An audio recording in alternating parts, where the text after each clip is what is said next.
Just a simple question to start off. You've been around this group for the entire season. What about this team, has the chance to be different than maybe what you guys have had over the last couple of years? I think our goaltending is very solid this year. I think our D-core became more solid this year, and I think our forwards became deeper throughout the whole lineup. And all those things make us a much better team this year, and I feel we have a lot more confidence going into it. You look at that forward depth. Does it feel like 1, 2, and 3? You have 3 lines now that are kind of capable of handling whichever role they're assigned on any given night. Yeah, that, and I think our fourth line is super important. They're the guys that go out there and bang and work hard, do all the little things right, and all 4 of our forward lines are very, very good. And it's no secret the job against those 2 guys, but we believe that we're fully prepared for them, and they're that good that we're still have to tip our hat sometimes, but we're confident that we have a lot of guys that can do the job. What's this moment mean for you? I mean, it's been a long season. You're not sure how things were going to turn out for you, but to have this opportunity, get ready for game 1, what's it mean for you? It means a lot. Getting that winning feeling at Four Nations, man, that's the best feeling in the world. And all I want is that feeling again. And we're focusing just on round 1 right now, but obviously we know what the ultimate goal is. And a lot of people obviously wouldn't think that it's going to be us, but I have a lot of belief in this team, man. We play hard. We're hard to play against. We all buy into the coach's system, and that's hard to get from players on a lot of teams. So I believe in us a lot. Over the summer, the guys that you got, Eddie, Toes, Darcy, all have been on a run before. At this time of the year, how helpful is it to add, a number of those guys on top of you? Yeah, we needed that. We didn't have maybe we had 3 guys that won in here, I think, before they came, right? So, that experience means a ton. They're not going to be, buckled under pressure. They're going to thrive to the occasion when that opportunity hits. And we needed those guys, and those are all huge additions for us. So what might be hard to describe, but what's the difference between being nervous and being excited? Well, I think we're all going to be a little bit nervous, I remember when I was younger, I wasn't nervous at all, but now that I'm getting older and, I don't know how many kicks at the can I'm going to have left, I feel those nerves, when we roll out there before the anthems start, I can feel it, and during the anthems I feel it, but, immediately when that puck drops, all those nerves go away, and you're just, at home playing the game you love and played for your whole life. And there's moments throughout the game that could make you nervous or down or whatever, but it's just so much fun playing hockey and so much fun winning, and that's what we want to do. How exciting is it for this group specifically to have those nerves coming in your own building as opposed to going on the road? Yeah, that's I think the first time we've had it, so that's huge for us. Every team, for the most part, is best in their own arena, especially us this year, so it's a huge bonus for us. In terms of power play, what's worked better since the trade deadline? Well, obviously having a righty like Kuzi on the bottom was better, no doubt about it. And then now, I'm off the first unit, and I think with all the lefties, it makes it for a better power play. That's just the bottom line. I could be, upset or something that I'm not on it, but they've been doing awesome, and I fully understand why we're doing it. The way they PK the lefties up top is so much better, and they've been doing great. So we expect that in the playoffs as well. Most guys here have played in the playoffs before. What's your message to a guy like Brent Clark, who's never been through a moment like this in his career? I'm not even going to say much to him, to be honest. Brent's a confident guy, if you guys didn't know that, and I don't think any moment is going to faze this guy. He's ready. He's going to play his game. He's going to play hard, and just have fun. But I'll probably tell him to be a little safer. That's about it. Accomplished everything you can in hockey, basically. You won 2 cups. Injuries this year, you had to fight back. Where do you keep getting the motivation to keep doing this as long as just to win another Stanley Cup. It's been a long-ass time since I won one. And like I said, that winning feeling is the ultimate feeling in hockey. Once you don't win for so long, you start doubting yourself, doubting a lot of the things you do. And it's not that I'm doubting myself right now, but there are times I was going through where I was, and that's not like me to do that. So, we need to win. How does it feel to be with the Kings against the Oilers? it's playoffs. Everyone's excited. It's a fun time of the year, and I'm excited to get things going. For guys who have been here over the last couple of years, there seems to be a different, feeling or excitement around this group. I know you can't speak to years past, but what is so encouraging about what you guys have built going into Game 1? Yeah, I can't really comment on years prior, but I like our team right now. I like the way we finished. We've brought some momentum. Those last second half of the season there, and guys are excited. It's a fun time of the year right now. Since the trade deadline, the forward lines have really seemed to fall into place. Does it feel like right now you guys have 4 lines that all have an identity and all have kind of their role going into this series? Yeah, I think everyone has their role, and we've got a lot of depth on this team, and we're going to have to use it to go against some pretty special players on the other side. So guys got to keep working hard, do the right things, and it should be fun. There's not many secrets when you play 3 years in a row and getting ready for 4. But do you think you bring some insight, given your knowledge of that team? Is that something that's helpful in game planning for Game 1 and beyond? I don't know. I think when you play each other 3 times in the playoffs, there's lots of experience that the Kings and Oilers have had against each other and video. So I think the staff has a lot of information over me. This team added, obviously yourself went to the final last year, Eddie and Darcy, guys who have won cups. Like, how important is it to, at this time of the year, have a number of guys who have kind of been through the ups and downs of the playoffs to guide you through those tougher moments? Yeah, experience is huge. I remember as a young guy, I was looking up to Justin Williams and Jordan Stahl, and kind of looking at them of how they're reacting and responding out there. So you got to stay even keeled, and obviously you got to have fun. It's a fun time of the year. Warren, how do you define playoff hockey and the difference that it is between that and the regular season? Yeah, probably just the intensity and the energy. It's basically do or die out there, right? And everyone wants to chase that cup, and everyone's pushing a lot harder, and that's what makes the Stanley Cup one of the best trophies to chase, because it's so hard to get it. It might be a weird question, but is it almost a very different game, even between the 2 entities? Yeah, a little bit, I guess. I don't know. You're building throughout the regular season to get to the playoffs. You're building habits. You're building, chemistry, and you're kind of building a brotherhood as well. Going through different adversities during the regular season, and those lessons will help, when adversity hits during the playoffs. Why has that unit been so effective? It's a good question. Lefty up there, maybe. Give that another option. Yeah. How important is that role for Juice as kind of that de facto defenseman, and what does it say about his maybe playmaking ability that he's able to thrive at the point there? Yeah, obviously he's done a great job, obviously 5 forwards, so we all are accountable to get back as fast as possible, so there's no danger whatsoever, but there's no worries at all, so obviously, like I said, he's done a great job playmaking and shooting pucks up there, so it's just keep it going right now. Kevin, can you talk a little bit about the excitement of you and your teammates now? Because what's at store ahead, and it's going to take a lot of hard work, but it's well worth it. Exactly, it will be worth it. It's hard work, and we're very excited to get starting. It's a different feel in this room than last year. In my opinion, so I think we're just very happy, very excited to just get going. You say a different feeling in this room. What's the different feeling that you're talking about?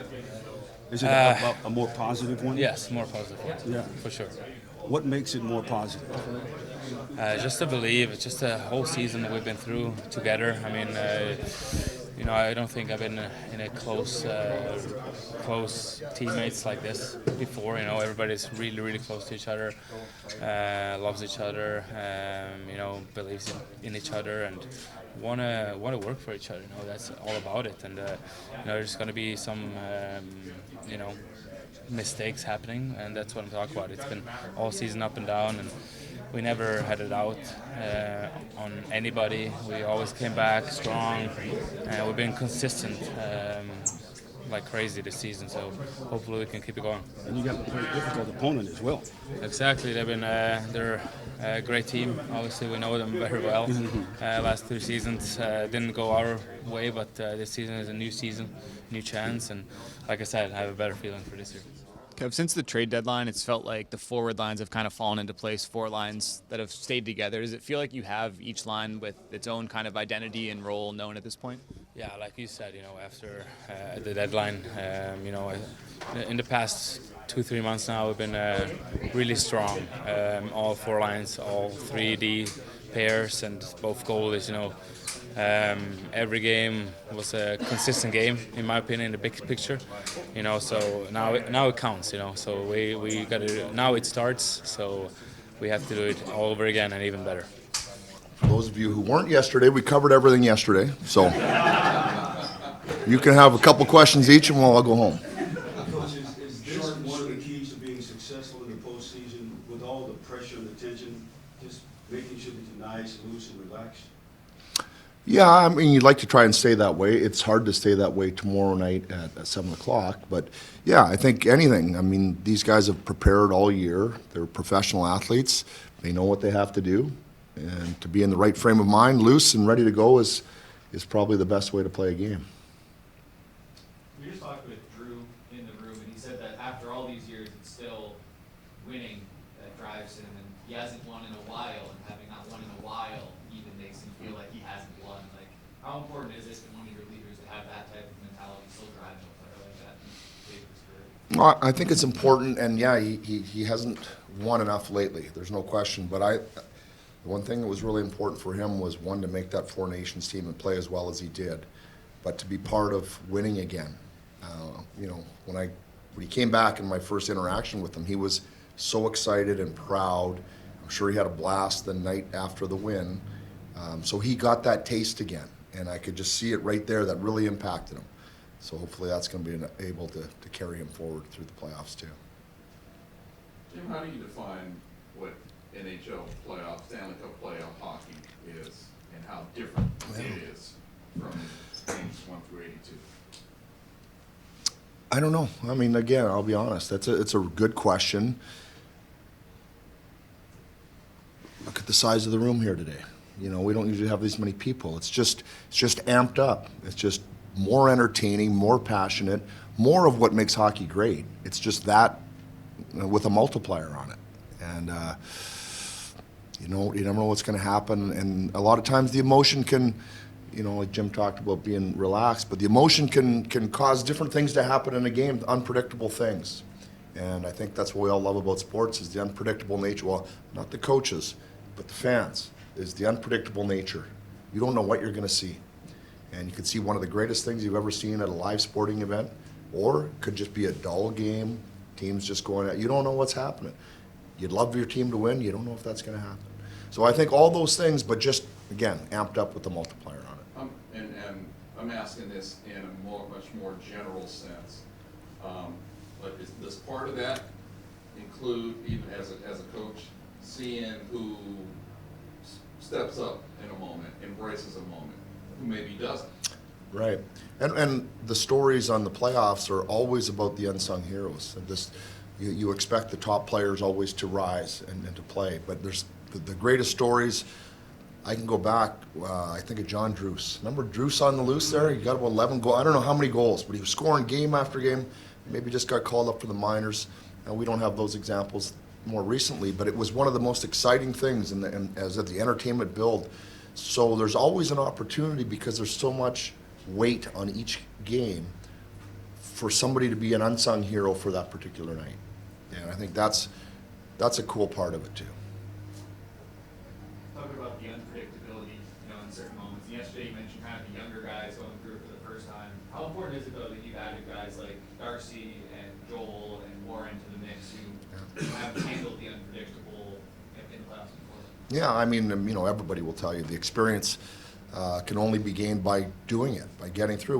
We got those guys. The first team mentioned have made it to the end of the race. Foegele, well documented, was 1 game away last year. So those are experiences that you can talk about, have lived them, and you're backing it up because you've done it. And you can share those stuff with your different teammates that you might have. You're more prepared for those moments. And I think more than anything is just the excitement and the pride to be able to play into those last games of the season. You know, you feel pretty good about yourself. How has Sammy Hellenius, a little down the lineup here, but how has he earned your trust to the point where he's gone from starting in Ontario to essentially being the 4C for tomorrow night? I mean, you know, it's every player's job is to earn the coach's trust, and you can do it in different ways. I think one of the ways, the easiest way, is consistency and predictability. If the coach knows what he's getting, shift after shift after shift, everybody would like more, but you can trust that you're not getting less. And I think that's important for young players and players in that role, in particular, to embrace. And that's what Sammy's done. Sammy's had nights he's played 15 minutes, he's had nights he's played 2.5. His game doesn't change. He gets the puck in, he wins face-offs, he boxes out, he puts it in deep, and he finishes who's ever in his way. Over and over, he doesn't swing off checks. You don't have to tell him, Sammy, you're a big guy, you never have to tell him that. So he does what his job, what is expected of him consistently, and it's predictable. That gets you trust with the coaches. Does that surprise you even more that this is, we're talking about someone who's still a young person and didn't have, you know, he had scant NHL experience. Right, and a lot of young players have a problem with the consistency. A lot of young players have problems with the predictability. And when you're a bigger, stronger guy, we've all, you know, you always want those guys to be physical. That's their greatest attributes. And for some of them, it takes them a while to understand that that's what got them there, that's what they have to continue to do. And with Sammy, that's been the beauty of him. He just knows he plays in the American League, he plays in the NHL, doesn't matter. He plays the same game, and there's no wavering. For a young player like that to have his identity as down pat as he does, it's rare, very rare. Kevin said that these guys genuinely love each other. And Do they love me? Am I included in that? I think it spreads throughout the team and beyond, but looking at what it takes to foster that environment, what's allowed for that type of bonding, and it wasn't a slight to other seasons. No, but right. This year they really truly have those. Yeah, I mean, that's their question. It's just not mine. I mean, we know part of what goes on in the room, and in large parts, those things manifest on their own through the different personalities. And you can have 25 guys on a team. The next season, you take one guy out and add one different character, and that changes that dynamic. It just does. So it's not, you know, who was here and who's going to be here and who's going to be here next year. Every year is its own. I talked about this early in the season, I think with Elliot. Every year the team is different. It takes on a spirit. And you hope that the spirit grows. Those are the best teams, that it keeps growing. And sometimes it doesn't grow to the levels you'd like it to or you think it needs to. And so the fact that they're saying that this year they feel like it has and they've gotten to where they need to be so far, that's good. That's a good thing for us.